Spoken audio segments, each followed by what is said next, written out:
Welcome everybody to How Fast Will It Go, and today we're dealing with the 1995 Formula Drift Toyota Supra Mark IV.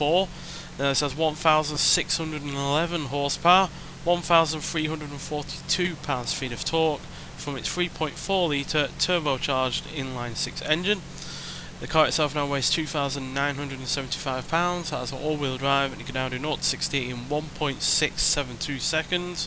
And 0 to 100 in 2.932 seconds. So yeah, in terms of acceleration, this is easily one of the fastest cars that we've had on this series.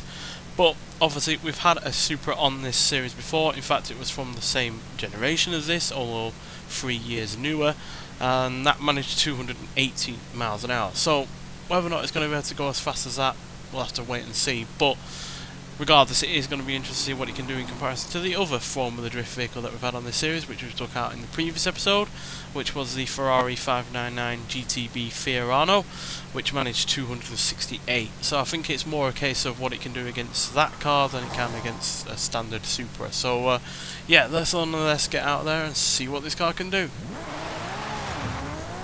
So yeah, that spoiler is going to be reducing some downforce, but I have reduced it as low as possible without spoiling the handling, so yeah, hopefully it won't impact the car too much.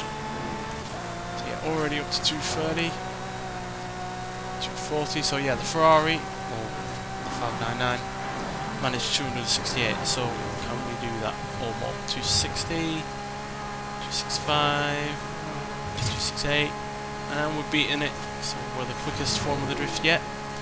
That's 270.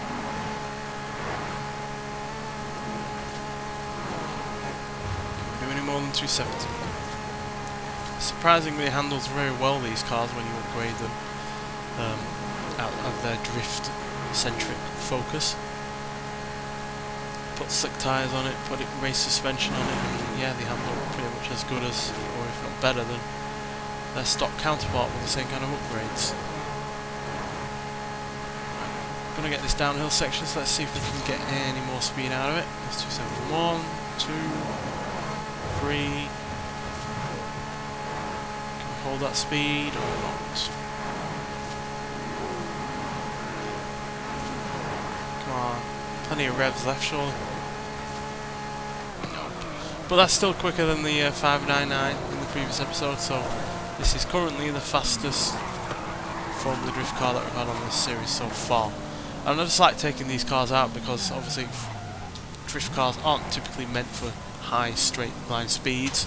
I think this could only do 190, 180 maybe mile an hour in stock form. So yeah, so to get it up to 270 is really impressive, and even more impressive is the fact that it's able to handle the power, handle the speed, and yeah, be able to dart in and out of traffic while still going that kind of speed as well. So yeah, completely changed the kind of aspects of this car, and for the better when it comes to top speed. So yeah, 270 means that it matches the Supra 962 CR, and it beats the HDT VK Commodore Group A, as well as the Formula Drift in the previous episode, as well as the Ferrari SF90 Stradale, Eagle Speedster, Toyota GR Supra, and the Porsche 911 GT3. So yeah, even though we're not the fastest Toyota, we are at least quicker than the newer Supra from 2020 by 3 miles an hour, and yeah, but we are slower than the Celica SSI by 5 miles an hour, and like I said, the slightly newer version of this car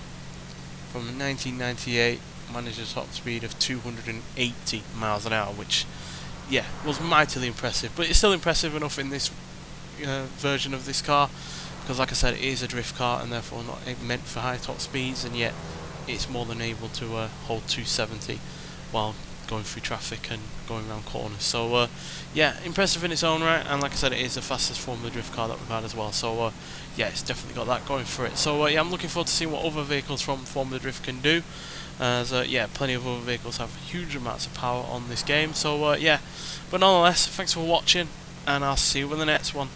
Bye.